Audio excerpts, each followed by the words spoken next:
impressed. I didn't know. Yeah. Damn. Damn, I've only known her for 40 years. Didn't know she spoke Spanish. I didn't know she spoke Spanish. We're ready. Yes, we're ready.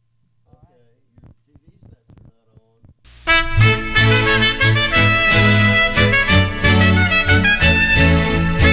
Welcome to the New Orleans Humanist Perspective, presented by the New Orleans Secular Humanist Association, following are a few principles of humanism. We're committed to the use of science and reason for understanding the universe and for solving human problems. We're skeptical of untested claims of knowledge, but we're open to new ideas.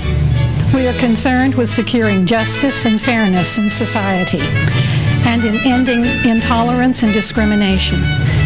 We are committed to the total separation of religion and government. We affirm humanism as a realistic alternative to the theologies of despair and the ideologies of violence. We reject the concept of an afterlife and believe in living a full and rewarding life here and now. We value and respect each individual's right to judge and lead their lives according to their own position, as long as it's respectful of other people, living in a free society. We hope you enjoy today's program and others in the weeks to follow. Welcome again to our show. I'm Harry Greenberger. I'm the president of the New Orleans Secular Humanist Association and the host for this show. We have a brochure which is available to all of you who might want to call me at the number you see on the screen. We'll send it to you at no cost to you. One of the items under our within this brochure says humanists. We believe in enjoying life here and now and in developing our creative talents to their fullest. And with that in mind, I invited the members of our theater community to come to talk to us about how theater has been beneficial to their lives and to the community at large. And so with that, just sort of a general introduction, Becky, you want to tell us something about what theater has meant to you? Well, it's framed my life. It's given me purpose. It's a catharsis. You know, you're allowed to be whatever you want to be, or whatever you get cast as, and you don't have to be responsible. So therefore, you get to live lives that maybe you wouldn't necessarily live in your own life. I mean, I believe that do unto others as you would have them do unto you. If you live that, then you're going to be all right. Well, I can tell you, our humanist group subscribes to that same. I understand too, and I feel that's very true. And I believe that having a good time is very important. Now, in the theater, you can make people have a good time. You can make them think. You can make them, have passion or feel sad. I mean, you can make them have every human emotion, which, when they leave, I've always been sort of a fan of the musical comedy kind of thing, yes. But not necessarily, I'm not into making them feel bad, but some people love that tragedy thing. Well, you can count me in on that. My favorite plays are the Tennessee Williams plays, right, which could make a lot of people cry. Yes. Now, I did neglect to introduce you folks here, and you probably all know Becky anyway, but this was Becky Allen, and then next to Becky is Jim Walpole. Yeah. And then we also have Heidi Junius with us. Yeah. And so now I have corrected that oversight. Either one of you, if you want to jump in and tell us what theater has meant to your lives and what you feel it's contributed to the community, jump right in. I'll jump first, Heidi. Okay? Go ahead, Jim. You always do. I always do. I started playing piano at the age of 7, and to be perfectly honest, I was very nervous every time I did a recital. So when I graduated from high school, I said, there is no way I'm going to be able to major in music because I can't stand the pressure. So I didn't. I became a CPA, and 20 years later, after my children were grown, my 2 sons, I started back playing the piano, and I did my first show in New Orleans after I moved here 10 years ago in 2003, and it was like a miracle. There were no nerves. I was like, I had done this. I didn't even know this. This is so And you thought you knew me so well. I know. Do you attribute that just to maturity? I think I attribute it to maturity, and I think my inner gut feeling was, well, this is what I'm doing. If anybody else can do it better, let them get up here and do it, you know. Yeah. And I'm doing the best I can do. Plus, he's from a very small town called Hodge, which has like what 300 people. 300 now. So it might have been thinking about going and playing in front of lots of people. Jim, you have just revealed something that is this parallel to my life. I played piano when I was in high school and did recitals, and it, made me want to go to the bathroom. Mm-hmm. I also was a CPA for most of my life. I had no idea. We have a lot in common there. Yeah. Twins! Well, all right. Jump right in, Heidi. Well, I also played the piano. Now that we're exposing all our secrets here, no, I couldn't do what you do, Jim. Jim is an extraordinary pianist, as we all four here know, and many other people too. And many people in New Orleans also. Yeah, absolutely. Well aware of that. Yeah. No, but my mother, I was one of 7 children, and my mother was very, very in tune to making us do everything. We were probably at that time the most overextended kids in New Orleans. So we had to go to dance class. We had to take the piano. And then we played every sport that came through our school. And back then, the schools, everybody had sports in their elementary. It wasn't like it is now. Right. It was you went to class, and then, it doesn't matter if you're in 3rd grade. And after school, you stayed and you played volleyball, or you stayed and played basketball, whatever. It was just how we grew up. Right. And then your mother would pick you up there and either take you to dance lessons or piano lessons. You change in the car, of course, remember? Mm-hmm. And but so it was just a way of growing up. So I think for me it was a little bit of a natural transition. I actually went and auditioned for a play at Jesuit High School back in 1969, and Sonny Bory, who was just out of LSU, it was his first year taking over as the head of the theater department. So he was a newbie, I was a newbie. He was only like 21 years old. I was 14, and he was doing a play. I didn't know what it was. I auditioned for it. I had seen my sister do a talent show where she danced in a cage, go-go dancing. I thought that was the greatest thing in the world. And so I thought it was going to be something like that. I thought I was going to be able to go-go dance in a cage. Reach for the stars, Heidi. Right, wasn't that big a deal. And so I ended up in a little play called Damn Yankees with Sonny Bory, and that's how it all started. So to say that it drastically changed the direction of my life, yes, it did. Plus you became the choreographer. And you have been involved in theater since you were 14 years old. Right. It's not like I was a child, not like a little 3-year-old or anything like that. But yeah, 14, and so I ended up with Sonny Bory, and in what way has this really maybe changed your life or contributed to the fullness of your enjoyment of life? What has theater done for you? The fullness, the high school years were just awesome. Back then you went to school during the day, and when that bell rang at 3 o'clock, we got on the bus actually at the corner of Robert E. Lee and went down to Jesuit High School and rehearsed there. And then from there, we went back to Montgomery, rehearsal plays there. That's all we did, rehearse all day Saturdays. We would rehearse all day and build sets. It put you in a community of people that everything was so creative. And those creative juices just started coming out in you. And then from there on, it sort of was accidental. I can't say there was a plan. There was no plan here at all. But then I ended up seeing most of the country doing theater. By the time I was 21 years old, all over the country. I had my equity card, and I was touring, and I traveled from coast to coast and met wonderful people everywhere I went, and wow, and I was paid to do it. People always tell me, how can I get my child to be wanting to be in theater? And I always go, if you can stop them, stop them. Right. Because when you are really a theatrical type, you have to do it. It almost finds you. It finds you, and and it takes up your life. Now, what she was talking about is very true. I was also one of those children. My mother sent me to singing and dancing and modeling, and I took I had to learn how to play the trumpet for one of the plays I was in, and I was in a marching group. I learned how to twirl baton. I learned all those different things. That's why I love that nightclub act I do, because I get to show off all those silly talents. But it also teaches you how to manage your time, which is very important in the theater. Becky, boy, did you hit the nail on the head. And that I think, you know, we were lucky because we had those kind of mothers that never thought, oh, I'm overextending my children. It's like they can do it, and they can do that homework, and they can still make A's and B's, and it's going to be all right. And it was very true. I get the impression that you're saying that theatrical people are in ways different from the rest of society.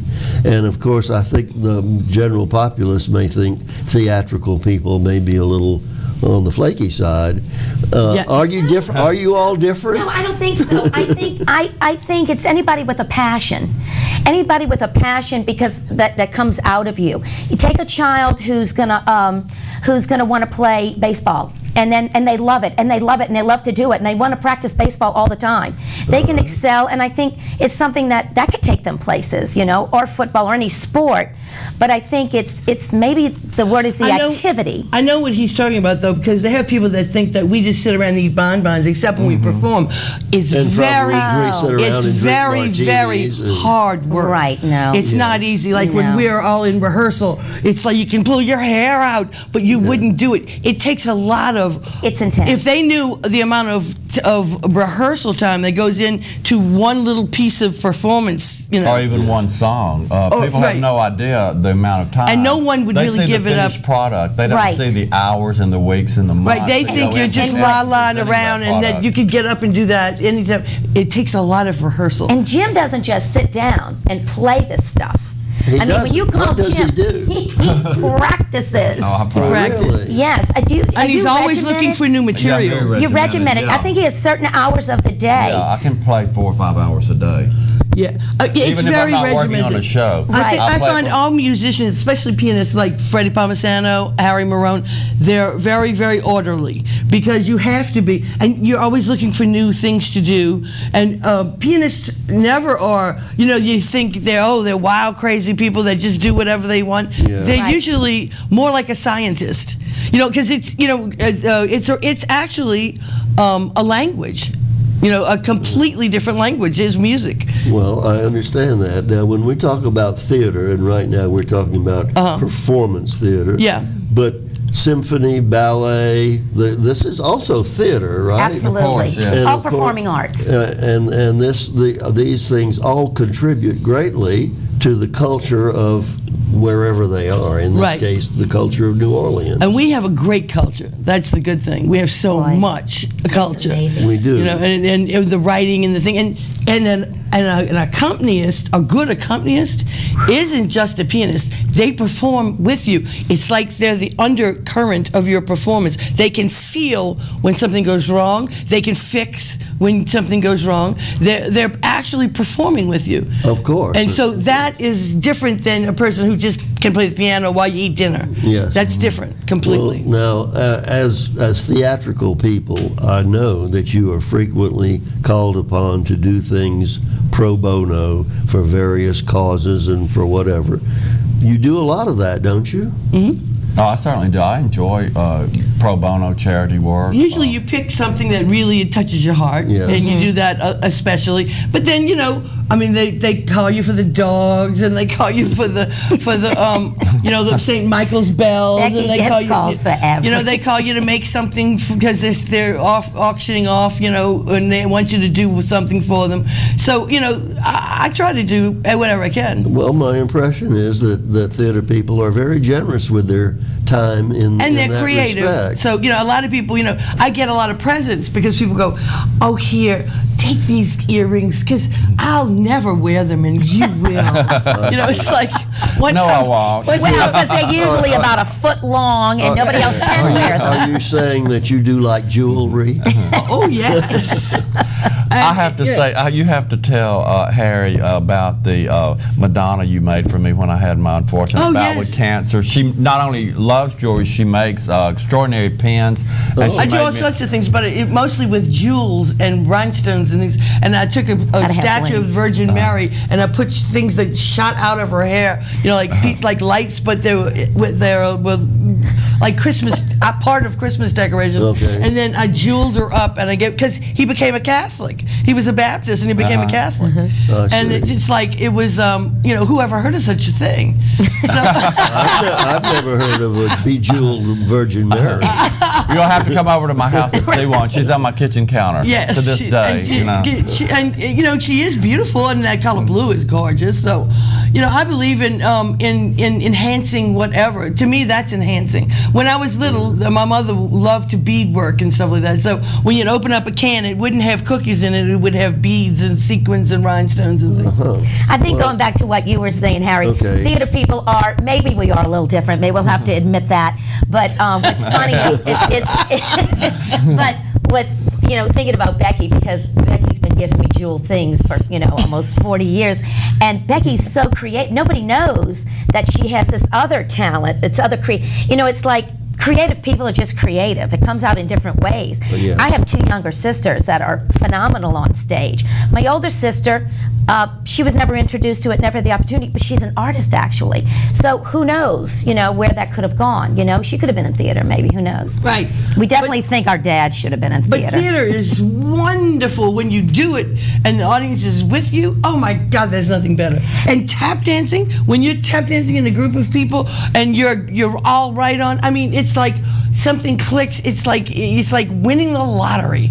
I mean, it's fabulous. But then how much does it affect you when the audience is not with you and doesn't seem to appreciate what they're watching? Well, every show is different. As Becky every and show Heidi is will attest. different, and that depends on what you're doing. Now, we do get into the situation where that should have gotten a laugh. Oh, but what did you you wrong? keep working, you keep working, you keep working. And also, But there's an old adage in the theater: it's hard to be good in a bad show. I see, but that doesn't leave you deeply depressed if things No, you just keep on going because there's a Tomorrow's another day. There's always another Tomorrow's show. another performance. And the nice thing about theater, as opposed to film, is that you can age in the theater. You can go from like, you can start off as an ingenue and you can go to another one, and then you get all the way to grandmother. You know what I mean? It's like it's not like you get cut off. Whereas in the theater, like poor Lana Turner, you know, they see her crossing the street in that sweater, you know, and then when she came to the Beverly, they could hardly make her go on, but about 3 nights a week, supposed to be going on 5 nights a week. But she was like, she would go out, you know, you would hear that, oh, you know, because she looked very different from that little girl, 18 years old. Yes. You know, it's very hard in the movies. Now, let me bring up another topic, because many decades ago, I was on the board of directors of the Gallery Circle Theater. Yeah, and at that time, that's where I first started. At that time, there were 2 theaters here: Gallery Circle and Le Petit. Right. Now, when I look in the Times-Picayune at the theatrical events, there are many theaters in the city. Right. Where did they all come from, and where did all the actors come from, and is this something that has happened across the country, or is this unique to New Orleans? I think it's a little unique to New Orleans. A lot of actors are coming here from New York. You know, we have those very talented kids in the NOLA project, and they're coming from all over. A lot of NYU students came out of that. They struck a deal with, it was kind of a post-Katrina thing, because I've noticed a lot of things popping up since Katrina, where things, I don't know if they got funding, I don't know how they got it. We have tremendous talent here. We actually have people, and also think it has to do with the movies coming here, Harry, because the movies have brought actors here, and people like to be in front of the screen, but they also always have that yearning to be on stage. Look at Spud McConnell. He makes the majority of his money in film, but he loves to be on the stage. It's nothing and like of course, we all live love him on the radio. But you know what I also wanted to talk about, because we talked about it a little earlier, is the influence of theater when you're young. I mean, Becky and I started relatively young. He started at 7 with the piano. I think I went to 2 terrific productions just last week. It was the Mount Carmel Academy's summer camp that I had, one of my nieces was in, and several friends, children of friends of mine. And I'm telling you, these kids were from 5 years old to maybe 11, 12. And just the fact of getting them out on a stage, to get them over that fear over that sheer fear of being in front of an audience or in front of a camera, I think is wonderful for any child's development. And then Tulane Summer Lyric had a darling little show too that my little niece was in also. And I think you're seeing more of that coming into the theater. Because people are used to going. They're used to going more. In those days, it was like it was the quarter. That's where people went. You know, it was established. Now it's not so establishment oriented. You can put on a play anywhere that you can get a box, and that is happening. Right. Now, regarding the children, Le Petit had a children's theater, which I hope will be coming back. Well, she just had and the Jefferson Parish group also do a lot They're doing a for good children. job. Yeah, and they just won a national award. And it's very interesting that back in the earlier days, Jefferson Parish didn't have culture, and it didn't. You know, if the people in Metairie wanted to see theater, they came to New Orleans. Right.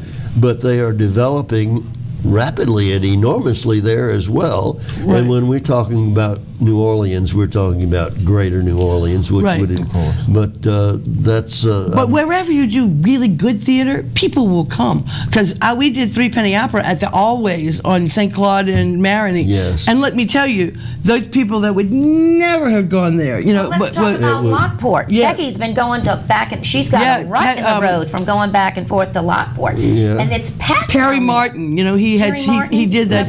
He fixed up a theater there, and it's got the Sanger Theater seats. It's got the lighting from Gallery Circle. What's it called? Is it Bayou? No, it's the lighting from True Brew. It's Bayou Theater. Bayou Theater. And they just did Cat on a Hot Tin Roof. And they're getting big audiences too? Yeah. Yes. Well, I mean, those people are starving for entertainment there. Well, and in Slidell they have a theater. Yeah. Is that the one that's in a beauty parlor or something? I didn't quite understand. Yeah, beauty parlor. They have that. I did a play there. Hey, my name is Alice. Becky's been there. So this is really an expanding part of our culture. And you don't need a whole lot. You know, if you can have a lot of sets and costumes and this, but you don't have to have that. You can do it in a little box of a theater with black walls and a few costume pieces.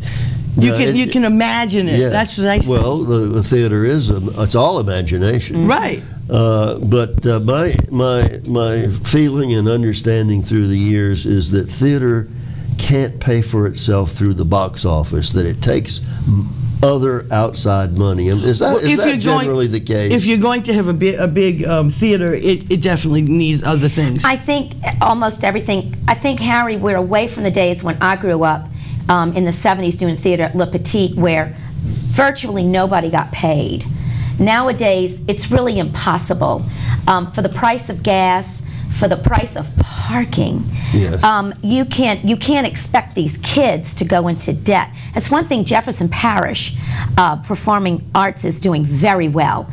Every kid on that stage, just about, is getting something, even if it's just transportation money. But I think they're doing a great job at that. From what I see in the Jefferson Parish programs, they also have some major contributors. Major contributors. Yeah. Well, they have a terrific board of directors doing a terrific job, and you do need funding. You need funding. You need a good board. Another thing is that there's old plays that have thousands of people in it. Yeah. You know, that's a whole nother thing. Yeah. You know, nowadays, you know, we're so used to the clicker.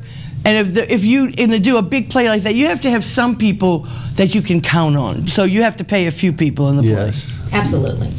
Well, Harry, I think that the national average for fundraising by a board of governors or a board of directors of a theater accounts on the national average to 40 to 60% of the total revenue. So you can see how important fundraising, the total operating expenses, and the corporate contributions or individual contributions. Yes. So needless to say, the box office alone no longer can sustain a theater. I just wondered whether through the years whether box office could support a theater without some kind of outside financial help. The tickets would have to be too high. But another thing that happens is that they rent out certain theaters so that you might be able to make a profit on a show.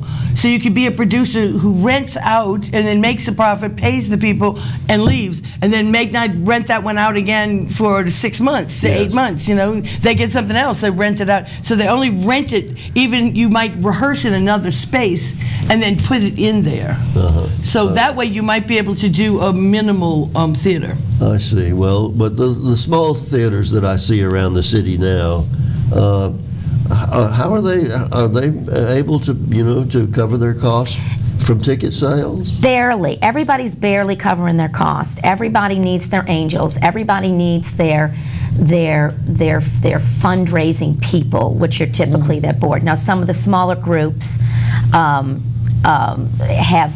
do it kind of from within, but everybody has their. And NOCA has like 3 theaters, so they can rent out, and that helps them, and then it also helps the people. You know, and CAC has some. Trouble with CAC is you might rent it out, and then on a Saturday night they have an art show, and so you have to give it up. So that's a very hard thing to not have. I'm not sure how they operate. Don't they get money from the? Yeah, they do. But I mean, even if they rent you that space, that you might have to give up the Saturday. It's hard to give up a Saturday night. Right. You know, because people. Another thing is when you do theater, you've got to say if you say you're going to do it, you have to do it. You can't keep saying, "Oh, we won't do it tonight." If there's 30 people showing up, those 30 people are very angry. Yes, and unforgiving at times too. The show must go on. The show must go on. Well, in light of the tight finances for theater in general, you folks as actors and musicians and whatever, my impression is you're not getting paid what you're worth. Would you all be inclined to agree with me? Yes, we agree. We definitely agree, and you're looking at 3 hustlers. We hustle, baby, and we do other things. We do convention shows, we do commercials, we do whatever it takes, you know, to get ourselves together. Yeah. Oh, I understand that. Now we've got a couple minutes left in our program today, and I want to just let you all contribute anything you would like the audience to hear. Well, I would like to say, regardless of whether I'm on stage performing piano, I play so much at my home, and it's been and will always be such a source of enjoyment for me. It helps center me and gives me a peace of mind. So I'm so thankful that my mother took me to piano lessons when I was 7 years old and said, "You're going to take piano." And you can see that when he's playing at the round table, and we're all performing. And I can say this: Jim hasn't said it, but he also sings. Yes, he does. Yes, somewhat. Thank you, he does. ladies and gentlemen. Okay. Well, any other personal comments that? Well, I think the theater is a wonderful thing, and I would encourage, to the best of your means and ability, that parents encourage it with their children. You know, I always told my students growing up when I was teaching that. You know, you can be the greatest doctor in the world, and you might have a cure for cancer. But if you can't get up in front of a crowd and explain it and talk about it, and I think being in theater is a great way to do that. It's a catharsis. Well, I want to thank you all 3 of you for being here. I want to thank you folks who are watching our show for being with us again this week, and we hope you will continue to see us, you know, week after week.